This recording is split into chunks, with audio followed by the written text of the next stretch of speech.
ఓం గంగణపతి నమ శ్రీమాత్రే నమ ఐం సరస్వత్యై నమ క్లీం కాళికాయ నమ ద్రాందత్తాత్రేయాయ నమ ఓం నమ శివాయ శివాయ గురవే నమ శ్రీమాత్రే నమ క్లీం క్లీం మహాకాళికాయ నమ మాతృభ్యో పితృభ్యో ఋషిభ్యో గురుభ్యో నమ ఓం నమో భగవతి పితృదేవతాయై నమ స్వదాదేవ్యై నమ. యూట్యూబ్ ప్రేక్షకులందరికీ కూడా నమస్కారం అండి.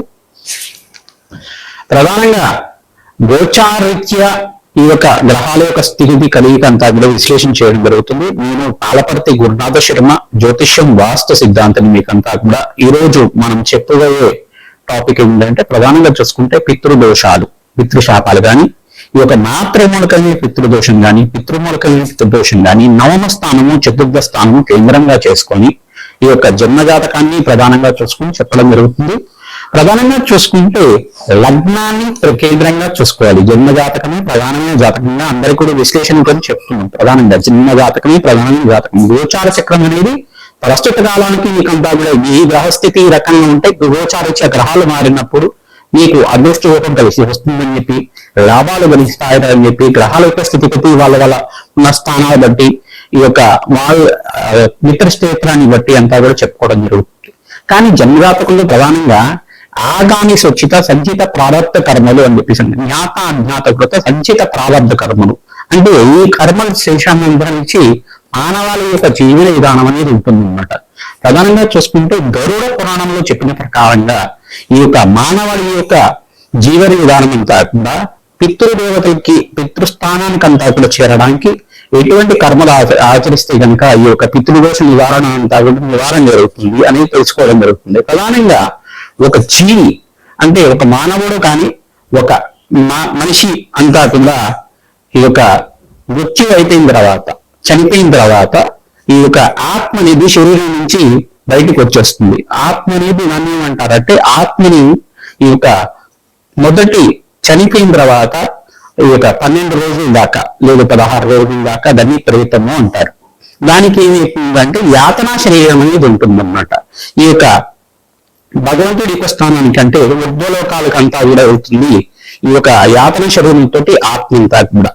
యాతనా శరీరం అనేది చెప్పేసి అంటే దీనికంతా కూడా యాతనా శరీరానికి పతానికి ఏమి ఉంటుంది, ఒక దుఃఖం అనేది ఉంటుంది కానీ ఆకలి దక్కికలు ఉంటాయి, దుఃఖం అనేది ఉంటుంది.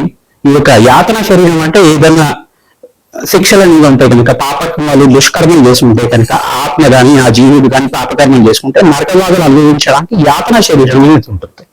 లేదు ఈయన పుణ్యాత్ముడు పుణ్యకర్మలు చేసుకున్నాడు, దేవతా స్మరణం చేసుకున్నాడు, యజ్ఞాత కృతం చేశాడు, ఈ యొక్క ఆత్మ అంతా కూడా పరిశుద్ధంగా ఈ యొక్క పరిపూర్ణంగా అంతా కూడా ఉంది. ఈ యొక్క పూర్ణ శరీరంగా పూర్ణాత్మకుడుగా అనంతంగా పుణ్యలోకాలకు వెళ్ళడానికి అర్హులైనంత కూడా ఈ యొక్క ఆత్మశుద్ధిగా ఉంది. ఇదంతా కూడా దైవలోకాలకు వెళ్ళడానికి పుణ్యాత్మగా పరిగణించి దీనికంతా కూడా భోగ శరీరం అనేది వస్తుంది అన్నమాట. స్వర్గలోకంలో ఉండడానికి భోగ శరీరం అంటారు. దాన్నంతా కూడా పుణ్యాన్ని అనుభవించడానికి అక్కడంతా కూడా ఆనందంగా ఉండడానికి ఆస్కారం ఉంటుంది. ఇక్కడ యాతన శరీరంతో నరకబాధలు అనుభవిస్తూ ఉంటారు. ఇది యాతన శరీరం ఉండడం కానీ ఈ యొక్క భోగ శరీరంతో ఉండడం కానీ ఈ యొక్క ఆత్మ సిద్ధాంతాన్ని అంటే ఆత్మ యొక్క ప్రాణం అంతా కూడా జరుగుతూ ఉంటుంది, సంవత్సరకాలం పాటు జరుగుతూ ఉంటుంది అన్నమాట యాతన శరీరంతో. తర్వాత ఊర్ధ్వలోకాలకి పుణ్యలోకాలకి స్వర్గలోకాలకి బ్రహ్మలోకానికి అంతా కూడా ఈ యొక్క ఆత్మ చేసుకున్న ఈ యొక్క జీవులు చేసుకున్న పుణ్యాన్ని బట్టి వాళ్ళ జీవన విధానం అనేది ఉంటుంది, మరుజన్మ అనేది ఉంటుంది. ఈ యొక్క ఒక శరీరం విడిచిన తర్వాత యొక్క భాగం అంతా కూడా పితృలోకంలో స్థిర నివాసంలో ఉంటుంది. ఇంకో భాగం అంతా కూడా చూసుకుంటే ఆత్మనంతా కూడా విభజించబడుతుంది. ఒక ఆత్మనంతా కూడా పుణ్యలోకాల్లో పుణ్యాన్ని అనుభవించే విధంగా మరో జన్మ కూడా వచ్చే విధంగా. మరి ఒక జీవాన్ని వదిలిపెట్టిన తర్వాత మరో జన్మ కూడా రావాలి కదా. అయితే ఈ యొక్క ఆత్మ అనేది ఈ యొక్క కర్మలంతా కూడా అనుభవించే విధంగా కర్మ సిద్ధాంతాన్ని అనుభవించే విధంగా ఉంటుందన్నమాట. పూర్వజన్మలో చేసుకునే పుణ్యము ఇహ జన్మలో చేసుకునే పుణ్యాన్ని బట్టి జీవన విధానం ఉంటుంది.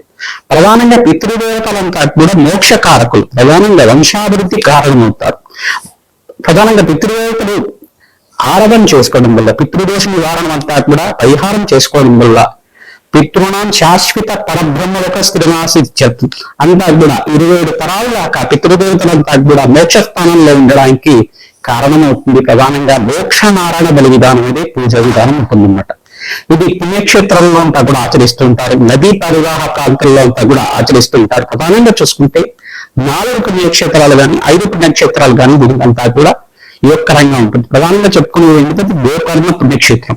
గోకర్ణ పుణ్యక్షేత్రం ఆత్మలింగం ఉంటుంది. ఆత్మలింగం ఉన్న ప్రదేశంలో అంతా కూడా ఈ యొక్క ఆచరణ చేయడం వల్ల గోకర్ణ పుణ్యక్షేత్రంలో ఒక పరివాహ దేవతల దగ్గర ఒక దేవాలయం దగ్గర అంతా కూడా చేస్తూ ఉంటారు.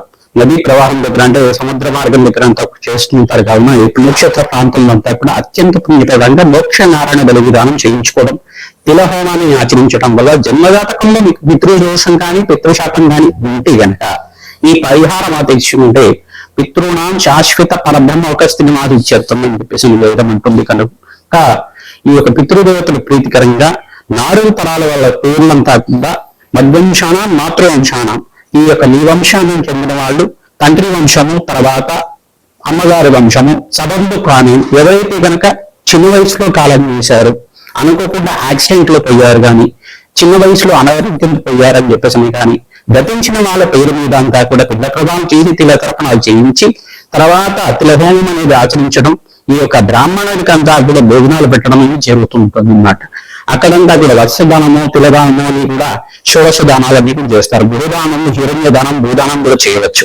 ఈ యొక్క ఆవు దూడని కలిపి, ఈ యొక్క వృషభాన్ని కలిపి అంతా కూడా ఈ యొక్క భూమాత దానం చేసుకోవడం వల్ల 6 నెలల గ్రాసం అంతా కూడా దానం చేయడం వల్ల పితృశాపం నుంచి నివారణ కలుగుతుంది. సర్వే పితృణం శాశ్వత మోక్షసిద్ధి ప్రాప్త్యర్థం సంకల్పంతో పితృదేవతలంతా కూడా పరబ్రహ్మ లోకంలో స్థిర నివాసంగా ఉండడానికి ఆస్కారం ఉంటుంది. ఈ యొక్క ఆత్మ శుద్ధి కలగడానికి ఆ జీవుడికంతా కూడా సంపూర్ణమైన పూర్ణ శరీరం లభించడానికి సమయం పడుతుంది. వాళ్ళు చేసుకునే పుణ్యాన్ని బట్టి మరో జన్మ అనేది ఆధారంగా ఉంటుంది. మరియు మీరు చేసుకునే వాళ్ళకి సంతానంగా ఉండేవాళ్ళు ఆ యొక్క ఆత్మకి పుణ్యలోకాలు గతించాలి, పుణ్యలోకాల్లో తగ్గుల సిద్ధించాలి, మోక్ష ప్రాప్తి కలగాలి అంటే కనుక మీరు మీ పితృదేవత ప్రీతికరంగా దాన హోమాది కార్యక్రమాలు ఆచరించాలి, అన్నదానం చేయాలి. తద్వారా పితృశాపం నుంచి బయటపడడానికి ఆస్కారం ఉంటుంది. జన్మజాతకంలో వశాత్తు ప్రధానంగా ఏం చెప్తారంటే చతుర్థ స్థానము, 9వ స్థానం అంతా కూడా కేంద్రంగా చెప్పడం జరుగుతుంది. లగ్న చక్ర వశాత్తు లగ్నం తెలుసుకుంటే లగ్నం చూసుకోండి, లేదు రాశి తెలుసుకుంటే అంటే రాశిని చూసుకోండి. ప్రధానంగా చూసుకుంటే జన్మజాతకంగా అంతా కూడా విశ్లేషణ చేయడం జరుగుతుంది. కాబట్టి లగ్నాన్ని ప్రామాణికంగా చెప్తున్నాను. ఇక్కడ అంతా కూడా ప్రధానంగా 3 గ్రహాలంతా కూడా దీనికి కేంద్రంగా చెప్పుకుంటారు. రాహు గాని కేతువు గాని 9వ స్థానంలో ఉంటాయి కనుక లగ్న చక్ర వశాత్తు ఈ యొక్క పితృదోషం ఉంటుంది అని చెప్పేసి అంటారు. మరియు సూర్య భగవానుడు రాహుతో పాటు కలిసి ఉన్న ఏ లగ్నమైనా కానీ, మరియు శని యొక్క వీక్షణ అంతా కూడా 9వ స్థానంలో ఉన్న సూర్య భగవానుడి మీద ఉన్న, చతుర్థ స్థానంలో ఉన్న సూర్య భగవానుడి మీద ఉన్న పరస్పర వీక్షణ అంతా కూడా ఉన్నా కానీ ఈ యొక్క పితృదోషం వర్తిస్తుంది. పరస్పరంగా పుత్రులకి మరియు తండ్రికి అంతా కూడా విభేదాలు అనేది ఉంటాయి. ఈ యొక్క మనస్పర్ధలు అనేది ఉండడం కానీ, ఏక విగ్రహం రాయడానికి సమయం ఉండడం కానీ, అన్నతమ్ముల యొక్క సఖ్యత లేకపోవడం కానీ, ఇవన్నీ కూడా పితృదోషం కారణమవుతుంది. సంతానం అనేది ఆలస్యంగా జరుగుతూ ఉంటుంది.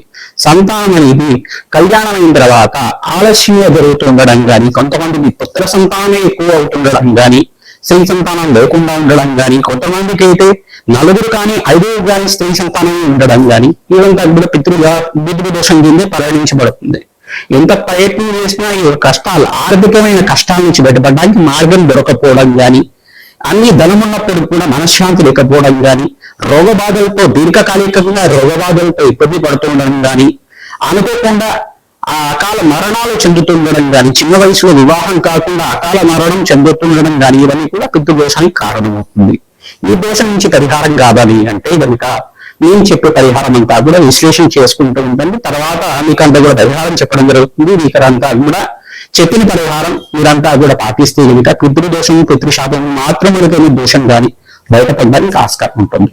మేషరాశి జాతకులు కానీ, మేషలగ్ని జాతకులకు కానీ పితృదోషం పితృశాపం ఉంది అని చెప్పేసి జాతకరీత్యా తెలుసుకోవడానికి ప్రధానంగా చూసుకోవాలంటే లగ్న చక్రవశాత్తు చతుర్థ స్థానంలో రాహు గాని కేతు గాని ఉండటం వల్ల కానీ, చతుర్థంలో సూర్య భగవానుడు కానీ సూర్య రాహులు కలిగి కానీ ఉండడం కానీ, 9వ స్థానంలో కానీ రాహు గాని కేతు గాని ఉండడం కానీ జరిగితే కనుక దానికి పితృదోషం అంటారు. ప్రధానంగా యొక్క శుభ గ్రహాల యొక్క వీక్షణ లేకుండా ఉండడం కానీ, ప్రధానంగా చూసుకుని శని భగవానుడు అంతా కూడా పరస్పరంగా సూర్య భగవానుడు యొక్క వీక్షణలో ఉండడం కానీ, ఈ యొక్క జరుగుతుంటే ఈ యొక్క గ్రహస్థితి అంతా కూడా పితృదోషం కారణమవుతుంది. ప్రధానంగా జన్మజాతకాన్ని విశ్లేషణ చేసుకోవడం, దానికి పరిహారం చేసుకోవడం వల్ల శీఘ్ర ఫలితాలు పొందడానికి ఆస్కారం ఉంటుంది. మోక్ష నారాయణ బల విధానం అంతా కూడా గోకర్ణ క్షేత్రంలో గాని పిఠాపురం పుణ్యక్షేత్రంలో గాని విశేషంగా ఆచరించడం వల్ల అనంత పుణ్య ప్రాప్తి జరుగుతుంది. ప్రధానంగా గోకర్ణ క్షేత్రానికి ప్రప్రదంగా మొదటి స్థానాన్ని ఇచ్చారు. త్రయంబకేశ్వరంలో గాని, పిఠాపురం దగ్గర కానీ, పాదగయ దగ్గర గాని, ప్రధానంగా చూసుకుంటే గయా క్షేత్రంలో గాని,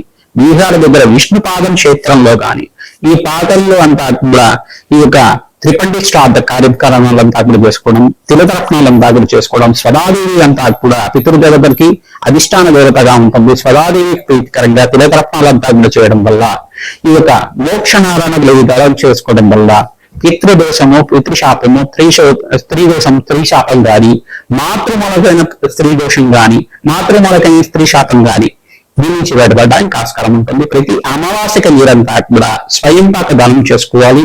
పితృతిథులంతా కూడా తప్పకుండా ఆచరించాలి.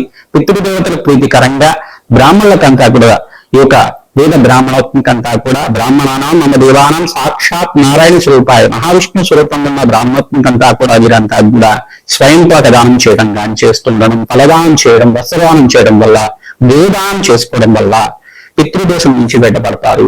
సర్వే పితృణాం శాశ్వత మోక్ష యుద్ధి ప్రాప్త్యర్థం అని చెప్పేసి ఉంటుంది. గరుడ పురాణంలో చెప్పిన ప్రకారంగా ఎవరైతే దాన కార్యక్రమాలు అన్నదానం చేస్తూ ఉంటారో, గోదానం చేస్తారో బ్రహ్మలోక ప్రాప్తి అవుతుందట. పితృదేవతలకంతా కూడా 27 తరాల దాకా బ్రహ్మలోకంలో స్థిర నివాసంగా ఉండడానికి అవకాశం కలుగుతుంది, అంత పుణ్యప్రాప్తి కలుగుతుంది అని చెప్పేసి అంటారు. శతవాస అశ్వమేధ యాగాన్ని చేసుకున్న ఫలితం పితృదేవత ఆరాధన చేయడం వల్ల మీకంతా కూడా కోటి యజ్ఞాల ఫలితం కలుగుతుంది. సుఖమైన జీవితం జీవించడానికి ఆస్కారం ఉంటుంది. భోగరాజ్యమైన జీవితం లభిస్తుంది, సత్సంతానం లభిస్తుంది, శీఘ్ర సంతాన యోగం సిద్ధిస్తుంది, అష్టైశ్వర ప్రాప్తి కలుగుతుంది, వంశాభివృద్ధి కలుగుతుంది. పితృదేవతలంతా కూడా ఆనందించబడతారంట. ఎవరైతే కనుక పితృదేవతల ప్రీతికరంగా తిథి రోజులు గాని, అమావాస్య రోజులు గాని ఈ యొక్క తిలతర్పణాలు చేస్తూ ఉంటారు, ఈ యొక్క పిండకదానం చేస్తుంటారో, ఎంత నువ్వులైతే వదిలి పెట్టారో మా యొక్క పేర్ల మీద ఆ యొక్క భగవంతుడు చెప్తారట. భగవంతుడికి అంతా కూడా చెప్తారట, నా యొక్క సంతతి, నా యొక్క పిల్లలంతా కూడా, నా కుమారులంతా కూడా నన్ను తలుచుకొని నాకంతా కూడా మోక్ష జ్ఞానం కలగాలి, మోక్ష బుద్ధి కలగాలని చెప్పి తిలతరత్నాలు వదిలిపెట్టాడు. ఈ యొక్క పిండ ప్రమాణాలంతా కూడా చేశారు, శాతకర్మలంతా కూడా చేశారు, దానాది కార్యక్రమాలు చేశారు. మీరంతా కూడా ఎంత నువ్వులైతే అంత వదిలిపెట్టాడు. ఆ యొక్క నువ్వులంతా కూడా వాళ్ళకి కోటి రెట్లంతా కూడా పుణ్యప్రాప్తి కలిగే విధంగా క్షేత్రశాస్త్ర అశ్వమేధ యాగాలు చేసుకున్న ఫలితం ఇచ్చే విధంగా అనుగ్రహించాలి అని చెప్పేసి ఆ భగవంతుడికి అంతా కూడా నీ పేరు మీద అంతా కూడా చెప్పడం జరుగుతుంది. నీ వంశాభివృద్ధి కలుగుతుంది, అష్టైశ్వర ప్రాప్తి కలుగుతుంది, పుత్ర పౌత్రాది సమృద్ధి కలుగుతుంది. తద్వారా మీకంతా కూడా సంతాన యోగం సిద్ధించేది అన్న, వ్యాపారంలో లాభాలు కలిగించాలన్నా, పితృదోషము పితృశాపం నుంచి బయటపడడానికి ప్రయత్నం చెయ్యండి. శ్రీమాత్రేమ.